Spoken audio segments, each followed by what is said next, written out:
በቤጂንግ ትራምፕና ሺ ጂንፒንግ ስለ ሆርሙዝ ሲመክሩ፣ በሆርሙዝ ጫፍ ከከፍተኛ ፍንዳታ በኋላ የሰመጠው መርከብ እያነጋገረ ይገኛል። በአንድ ጊዜ የሶማሌላንድን፣ የተባበሩት አረብ ኤምሬትስንና የህንድን ስም ያስጠራው ይህ መርከብ የብዙዎችን ትኩረት ስቧል። ኢራን ደግሞ የቻይና መርከቦችን መርጣ በሆርሙዝ እያሳለፈች እንደሆነ ተነግሯል። ሆርሙዝን ከባድ የመደራደሪያ መሳሪያ ያደረገችው ቴህራን መርከቦችን እየመረጠች እያሳለፈች ነው። ያልወደደቻቸው ደግሞ ሲፈነዱ ታይተዋል። ሀገረ ኢራን አሜሪካና እስራኤልን በጦር ናፋቂነትና በተስፋፊነት የከሰሰች ሲሆን ፔንታገን በበኩሉ ኢራንን ለመፋለም በሺዎች የሚቆጠሩ ድሮኖችና ሃይፐርሶኒክ ሚሳኤሎችን ማዘዙ እያነጋገረ ይገኛል። የባህር መተላለፊያዎች ደህንነት ከፍተኛ አደጋ ውስጥ በገባበት በዚህ ሰዓት በሶማሊያ የባህር ላይ ጠላፊዎች በቁጥጥር ስር የዋለው 8 ግብፃውያንን አሳፍሮ የነበረው መርከብ ደግሞ ሌላ ጉድ አስመጥቷል። የሶማሊያ አጋቾቹ ጠርተውት የነበረውን የእገታ ማስለቀቂያ ገንዘብ በ3 እጥፍ ማሳደጋቸው ግብፃውያንን አስጨንቋል። ጉዳዩ ፕሬዝዳንቱ አብደልፈታህ አልሲሲ ድረስ ደርሷል። የአሜሪካው ፕሬዝዳንት ዶናልድ ትራምፕ ደግሞ በኢራቅ አዲስ ጠቅላይ ሚኒስትር እንዲመረጡ የሄዱበት ርቀትና ከጀርባ ያለው ታሪክ በብዙዎች እየተነሳ ይገኛል። አሊ አልዘይዲ የ40 ዓመቱ የባንክ ባለሙያ፣ ፖለቲካ ውስጥ እጃቸውን አስገብተው የማያውቁት የፋይናንስ ሰው እንዴት በትራምፕ ሊመረጡ ቻሉ? ትራምፕስ የኢራቅን ጠቅላይ ሚኒስትር በዚህ ደረጃ የማስመረጥ አቅም እንዴት አገኙ?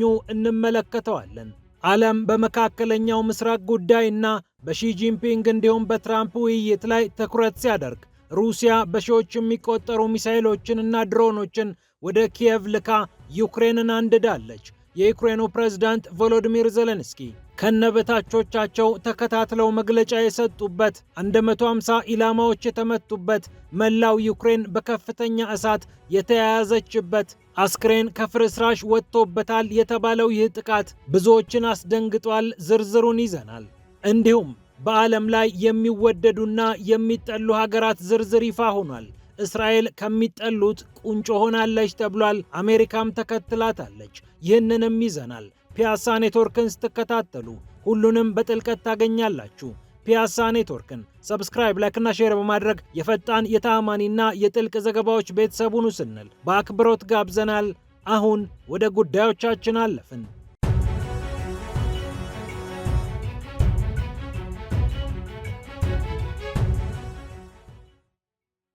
ዋይት ሃውስ ትራምፕና ሺ ኢራን የኒኩሌር መሳሪያ ሊኖራት አይገባም በሚለው ጉዳይ ላይ ተስማምተናል እያለ ነው።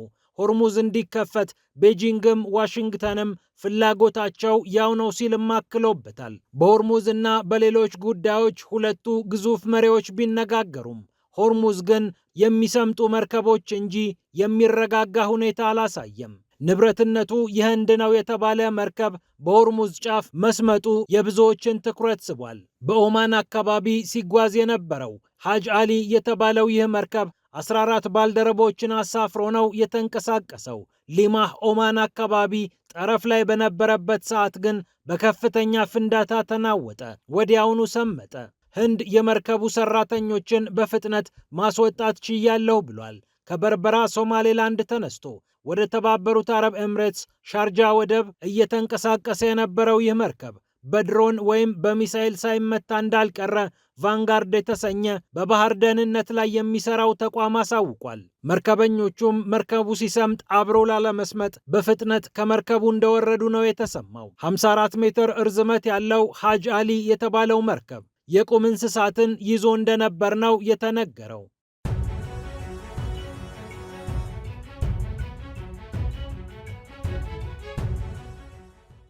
የሆርሙዝ አለቃነቴን እወቁልኝ የምትለው ኢራን ደግሞ የቻይና መርከቦችን እየመረጠች እያሳለፈች እንደምትገኝ ተሰምቷል። ፋርስ የተሰኘው የሀገሪቱ የዜና አውታር እንደዘገበው የቻይና መርከቦች በልዩ ሁኔታ በሆርሙዝ እንዲያልፉ ተደርጓል። ሺ ጂንፒንግ በቤጂንግ ትራምፕን አስተናግደው ስለ ሆርሙዝ ቢያወሩም የእርሳቸው መርከቦች ግን በእንክብካቤ እያለፉ እንደሚገኙ ፋርስ የዜና አውታር ዘግቧል።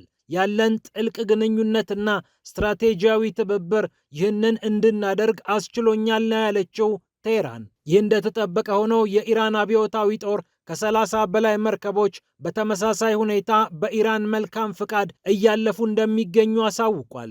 ጦራችን ያስቀመጠውን ፕሮቶኮል መሰረት አድርገን እነዚህን መርከቦች እያሳለፍናቸው ሲልም መግለጫ ሰጥቶበታል። ይህ እንዳለ ሆኖ ኢራን እስራኤልንና አሜሪካን አውግዛቸዋለች።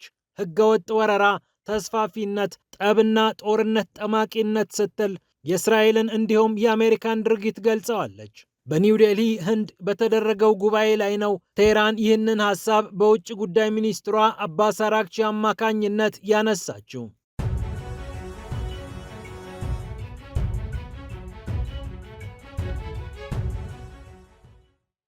በሌላ በኩል ዓለም በሆርሙዝ እንዲሁም በአሜሪካው ፕሬዝዳንት ዶናልድ ትራምፕ እና በቻይናው አቻቸው ሺ ጂንፒንግ ንግግር ላይ ትኩረት ሲያደርግ ሩሲያ ሚሳኤሉንና ድሮኑን በዩክሬን ላይ አዝንባለች። ኪየቭን ጨምሮ በርካታ ግዛቶች ከባድ ጉዳት ደርሶባቸዋል ነው የተባለው። ቢቢሲ አስክሬኖች ከፍርስራሽ እየወጡ ነው ያለ ሲሆን የዩክሬኑ ፕሬዝዳንት ቮሎዲሚር ዜሌንስኪ 670 ድሮኖች እንዲሁም 56 ሚሳኤሎችን ሩሲያ ተኩሳብናለች ብለዋል። ሩሲያ ከጊዜ ወደ ጊዜ ወደ ዩክሬን የምታምዘገዝጋቸው ተወንጫፊዎች ቁጥር እየበለጡ መጥተዋል። እስከ 180 በሚደርሱ ቦታዎች ነው ሩሲያ በመላው ዩክሬን ጥቃቱን ፈጽማለች የተባለው። በኪየቭ የውሃ አቅርቦት እስኪቋረጥ ድረስ ከባድ ጥቃት ተፈጽሟል ያሉት ደግሞ ቫይታሊ ክሊሽኮ ናቸው፣ የከተማዋ ከንቲባ። የመኖሪያ ሕንፃዎች ተመተውብን፣ አሁንም በፍርስራሽ ውስጥ የሚገኙ ዜጎች አለን ሲሉም የዩክሬን ባለስልጣናት አሳውቀዋል። በ24 ሰዓታት ጊዜ ውስጥ ከ1500 በላይ ሚሳኤሎችንና ድሮኖችን አከታትላ የተኮሰችው ሩሲያ በዩክሬን ላይ ያለውን ጫና ማበረታት የፈለገች ይመስላል።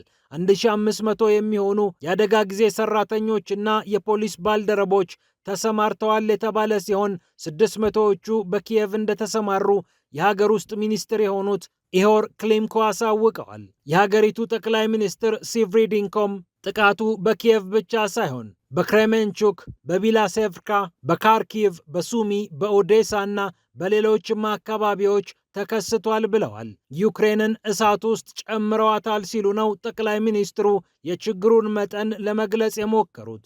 በኦዴሳም በካርኪቭም ከፍተኛ ፍንዳታዎች የተሰሙ ሲሆን የሀገሪቱ የውጭ ጉዳይ ሚኒስትር አንድሬ ሲቢሃ የፑቲን ጭካኔ ሲሉ ጥቃቱን ገልጸውታል። የአሜሪካው ፕሬዝዳንት ዶናልድ ትራምፕ ከቻይናው አቻቸው ሺ ጂንፒንግ ጋር በቤጂንግ ሲመክሩ ይህ ጥቃት ተፈጽሞብናል፣ ሁለቱ ሀገራት ሩሲያ ላይ ያላቸውን ተጽዕኖ በመጠቀም ግፊት ያደርጉልን ሲሉ የውጭ ጉዳይ ሚኒስትሩ ጥሪ አቅርበዋል።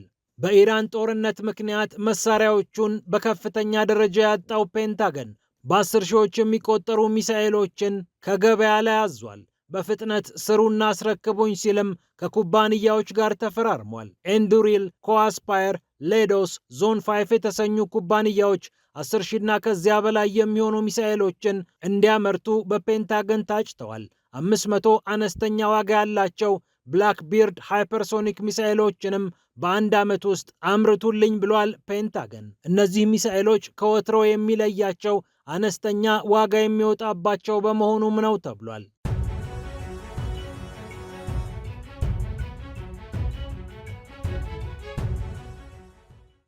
በሌላ በኩል የአሜሪካው ፕሬዝዳንት ዶናልድ ትራምፕ በኢራቅ ሊመረጥ ያለው ጠቅላይ ሚኒስትር ስላልጣመኝ ቀይሩልኝ ማለታቸውን ተከትሎ የኢራቅ ፓርላማ ሌላኛውን ሰው ማጨቱ የሚታወቅ ነው። አሊ አልዜይዲ ይባላሉ። የ40 ዓመት ዕድሜ ያላቸው በባንኩ ዘርፍ የተሰማሩ ሰው ናቸው። የቀድሞ የሀገሪቱ ጠቅላይ ሚኒስትር አልማሊኪ ወደ ስልጣን ሊመለሱ እንደሆነ የገባቸው የአሜሪካው ፕሬዝዳንት ዶናልድ ትራምፕ አልማሊኪ ወደ ስልጣን ከተመለሱ በአሜሪካ ኒውዮርክ የሚገኘውን ዶላራችሁን አታገኟትም በማለት የኢራቅን መንግስት ማስፈራራታቸው ይታወሳል። 500 ሚሊዮን ዶላር የገንዘብ ኖት የጫነ አውሮፕላን ወደ ኢራቅ እንዳይጓዝም ማድረጋቸው የቅርብ ጊዜ ትዝታ ነው። ከሳዳም ሁሴን መውደቅ በኋላ ኢራቅ የነዳጅ ገንዘቧን አሜሪካ ጋር ታስቀምጣለችና በእጅ አዙር በአሜሪካ በመጠለፏ ምክንያት ሀገሪቱ እጅ ለመስጠት ተገዳለች።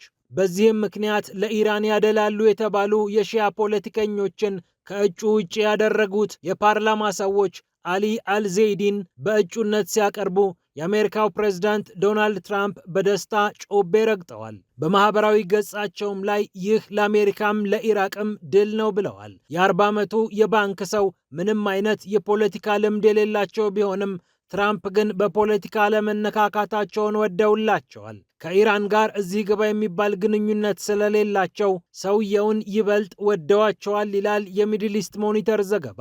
እናም ባግዳድን ከቴህራን የበለጠ ያርቃሉ የተባሉትን የንግድ ሰው ትራምፕ እንደ ልብ አዛቸዋለሁ በማለት በቃ ሹሟቸው ብለው መንግስት እንዲመሰርቱ ፈቅደውላቸዋል።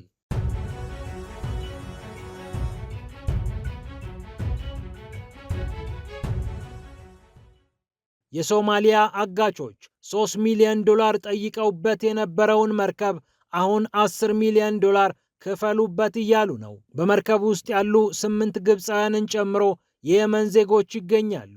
እነዚህን ሰዎች ለማስለቀቅ ነው የሶማሊያ አጋቾች 10 ሚሊዮን ዶላር ድረስ የጠየቁት። የግብፁ ፕሬዝዳንት አብዱል ፈታህ አልሲሲ ጉዳዩን ይወቁልን ያሉት የግብፃውያኑ ታጋቾች ቤተሰቦች ደግሞ መንግስታቸው አንድ ነገር እንዲያደርግላቸው እየተማጸኑ ይገኛሉ። መሐመድ ሬዲ የተባለ የመርከቡ የምህንድስና ባለሙያ ከታገቱት ሰዎች መካከል ይጠቀሳል። ባለቤቱ እንዲህ ስትል ለመገናኛ ብዙሃን ተናግራለች።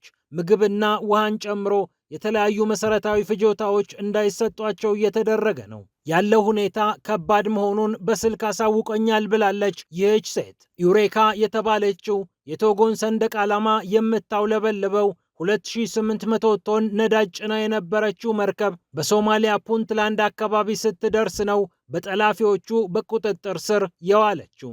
የግብፅ የውጭ ጉዳይ ሚኒስቴር መስሪያ ቤት በበኩሉ የታጋቾቹን ጉዳይ ከሶማሊያ መንግስት ጋር በመሆን እየተከታተልኩ ነው ብሏል።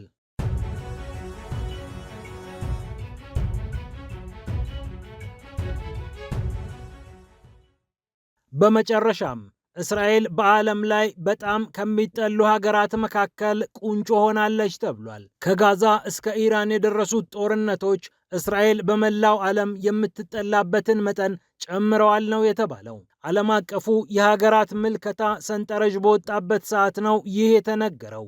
እንደ ሰሜን ኮሪያ፣ አፍጋኒስታንና ኢራን ሁሉ እስራኤልም በዓለም ላይ መጥፎ ምልከታ ካላቸው ሀገራት መካከል ተመድባለች። አሜሪካም ባለፉት 2 ዓመታት ብቻ የምትጠላበት መጠን በ38 ነጥብ ጨምሮ ከእስራኤል ጋር ከሚጠሉት ሀገራት ተርታ ተመድባለች። 46000 የሚሆኑ ምላሽ ሰጪዎችን ከ129 ሀገራት በማውጣጣት የተሰራው ይህ ጥናት አሜሪካና እስራኤል በጥርጣሬ እንደሚታዩ አረጋግጧል። ስዊዘርላንድ፣ ካናዳ፣ ጃፓን፣ ስዊድንና ጣሊያን ደግሞ በዓለም ላይ በጎ አመለካከት ካላቸው ሀገራት መካከል ይመደባሉ ተብሏል። ፒያሳ ኔትወርክን ስትከታተሉ ሁሉንም በጥልቀት ታገኛላችሁ።